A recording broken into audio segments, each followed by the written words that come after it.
Damian Cole was the kind of man who didn't need introductions. His face was on magazine covers, his name in stock tickers, his empire spanning 3 continents. He lived in glass towers, flew private, and was known for being ruthless. But none of it impressed him anymore. After his father's passing, something inside him felt hollow, like success had lost its taste. He began taking late-night walks through the old art district of the city, seeking something undefined. One evening, a splash of color caught his eye in a forgotten alley. There, beneath a flickering street lamp, was a mural so beautiful it stopped him cold. The mural wasn't signed, and no one was around. It depicted 2 figures reaching for each other through walls of smoke and flame. The emotion in it was raw, almost painful. Damian stood in silence, unable to look away. It wasn't polished like gallery work, it was honest. He returned the next night, and the night after that. On the 3rd visit, he finally saw her, a young woman in paint-covered overalls, finishing the edge of a new section. She didn't look up. Her world was in the colors. Her name was Elena. She had no website, no gallery, no agent, only paint, brushes, and walls. Damian introduced himself simply, leaving out the billionaire part. "Are you the artist?" he asked. She nodded but didn't smile. "This wall doesn't care who I am. Neither should you." That reply intrigued him more than it offended him. He returned again the next night, watching her paint under the moon. He felt more alive in that alley than in his entire penthouse. They spoke little, at first. He brought her coffee. She let him stay. Sometimes they listened to music through her cracked phone speaker while she painted. Damian asked questions, but Elena rarely answered them directly. She was guarded, sharp, but not unkind. He learned she had once been in art school, but dropped out when her mother got sick. She painted now to process loss and stay sane. He realized her silence held more meaning than most speeches he'd heard in boardrooms. The mural changed every night, growing like a living thing. It showed fire, then water, then hands holding torn threads. Elena painted her memories, sometimes beautiful, sometimes brutal. Damian watched her work with reverence, unsure if he was intruding or invited. One night, she handed him a brush. "I don't know how," he said. "Then make something ugly," she replied. "Just make it yours." That moment felt like his first honest breath in years. Damian began skipping meetings and canceling appearances. He wanted to be in that alley more than in any boardroom. His assistant worried. His investors whispered. But none of that mattered when he stood beside her. He started painting, badly, but she never laughed. They talked about dreams, about emptiness, about the way art can save someone. He told her about his mother's silence, his father's expectations, his fear of becoming a statue in a golden cage. She listened without judgment, only painting in slow, understanding strokes. The media eventually caught on. Photos of Damian in dirty jeans beside a graffiti girl hit the gossip blogs. Some called it a phase, others a scandal. But Elena didn't care, and Damian didn't hide. "Do they know who you are?" she asked one night, finally. "I'm still figuring that out," he answered. She looked at him, long and quiet. "Good. That's the first thing you've ever said that sounded real." He invited her to a gala once, just to see. She wore a simple black dress, hair pulled back, no makeup. People stared, whispered, judged, but she stood tall. When asked who designed her gown, she replied, "My own courage." Damian laughed harder than he had in years. But he noticed how tense she was, how far she was from her element. Later that night, she said, "This world of yours. It tries to polish the truth until it disappears." He took her hand and said, "Then let's stay in yours." Elena began a new mural, different from all the others. It showed a tree growing from cracked concrete, roots full of hands, branches full of hearts. Damian helped paint the background, midnights, golds, deep reds. They spent days on it, speaking less, connecting more. He told her about a deal he had walked away from, something worth billions. "I'd rather build something real than buy something empty," he said. She didn't praise him. She just painted the sky a deeper blue. And he knew she understood. One night, as they cleaned brushes under a dim bulb, she looked at him. "I don't need saving, Damian." "I know," he replied. "I need saving." Her eyes softened. Finally, a crack in her wall. He stepped closer, careful, reverent. "I've had everything money can buy, but you gave me something priceless." She whispered, "What's that?" "Your color." And it changed everything. After that night, Something shifted between them. The silence that once felt safe now pulsed with unspoken meaning. Elena still painted with fire, but Damien noticed a flicker of hesitation in her eyes. She was afraid, not of him, but of feeling too much. Damien didn't push, he simply stayed. In his presence, she felt seen, but also vulnerable. "You're used to getting everything you want," she said once, brushing crimson across the wall. "Not you," he replied softly. "With you, I only hope to be worthy." The pressure of public attention grew with every new headline. Articles called her the mystery muse who stole a billionaire's heart. Some labeled her a fraud, others a genius. Elena hated it all. "They don't see the art. They just see the story," she muttered, scrubbing paint from her hands. "They don't have to," Damien told her. "I see you." But the noise started to creep into her quiet places. And even the mural began to reflect her unrest. Damien offered to buy her a private studio, quiet, safe, secluded. She refused without hesitation. "My art doesn't belong behind locked doors," she said. "It belongs where it began." He respected that, even if it scared him. He wanted to protect her, but she didn't want to be protected. She wanted to be respected, understood, and free. That was part of what made her powerful. And loving her meant loving her wildness. One night, Elena disappeared. The alley was empty, her tools gone, the mural untouched. Damien waited for hours in the cold, heart heavy with fear. The next day, he searched every part of the city she loved.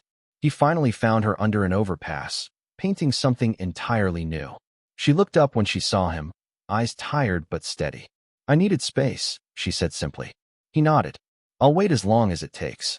They didn't speak for days, but he always returned.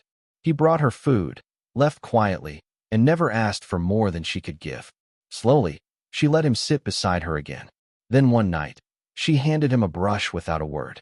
He took it like it was sacred. They painted side by side, letting the colors speak where words couldn't. The mural grew into something different, softer, more vulnerable. It was no longer hers or his, it was theirs. A major art critic stumbled upon the mural and called it a revolution in public expression. Suddenly, everyone wanted to know Elena's name.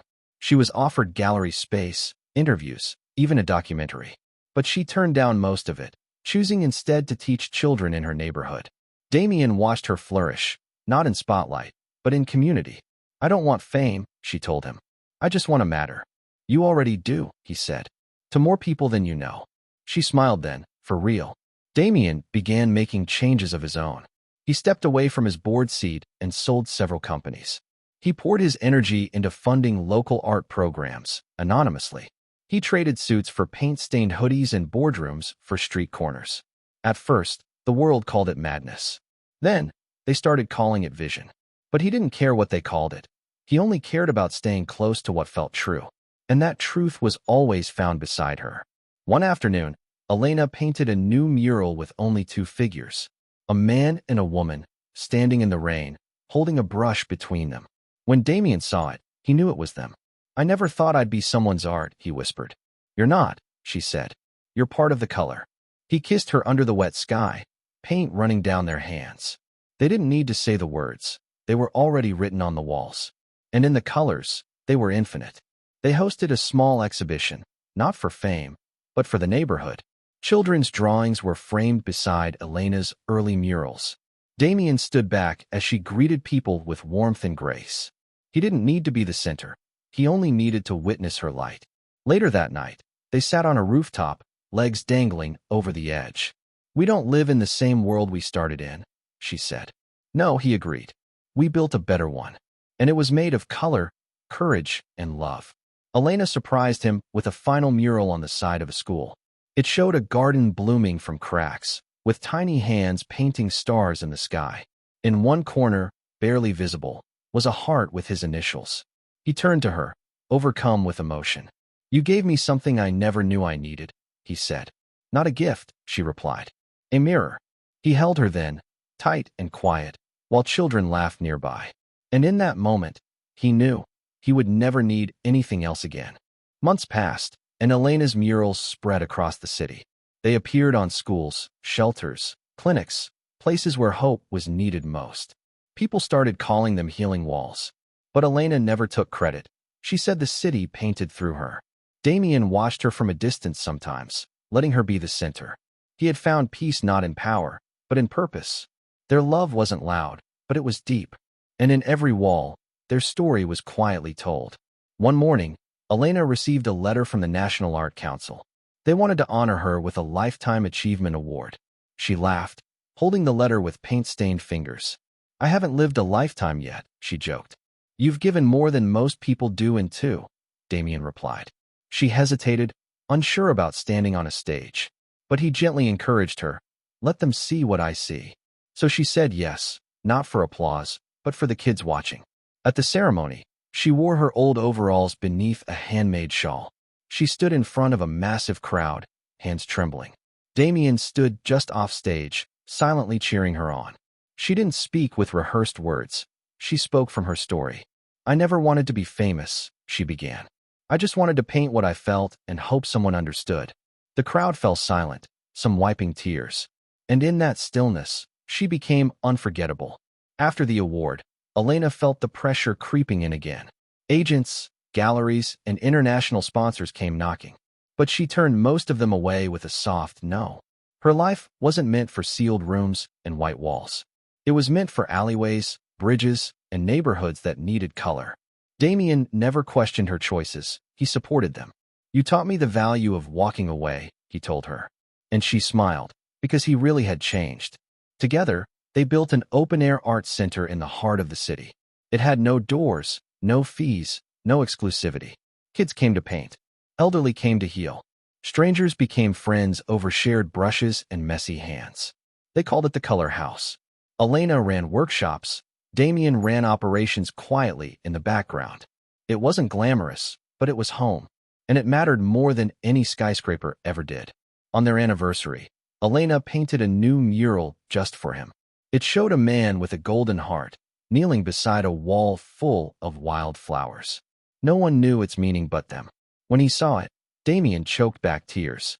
"I never saw myself that way," he whispered. "Then look again," she said, resting her head on his shoulder. In her colors, he saw his soul. And in her love, he found his truth. But life, like art, is fragile. One morning, Elena fainted in the studio. The diagnosis was sudden, a rare autoimmune illness. She was calm. Damien was not. "I've survived storms worse than this," she said with a small smile. "But I can't lose you," he whispered, holding her hand tightly. "Then don't," she said. "Hold on through the rain." And so he did, with every ounce of love he had. Through treatments and exhaustion, she kept painting. Each brushstroke was slower, each mural more emotional. Damien never left her side, carrying her when she couldn't walk. One day, she painted only one word on an old wall: "Here." When he asked what it meant, she smiled faintly. "It means I was here, with you, for real." That wall became her final signature, and the city wept when it appeared. After she passed, the world mourned her loudly. But Damien mourned her in silence, alone in the Color House. He kept it open, just as she wanted. He painted her smile on every new wall, so no one would forget. He told her story to every child who picked up a brush. And when asked how they met, he always said, "She had no fame, no fortune, just color. And somehow, that color saved me." Years later, the city was filled with her murals, vivid and alive. A small plaque sat beneath the first one they painted together. It read, "For the girl who made the world brighter, one wall at a time." Damien visited it every year, flowers in hand, heart full. He never remarried. He never needed to, because she had given him a forever that lived in every brushstroke. Her love never faded. It was written in color. And that was more eternal than anything money could buy.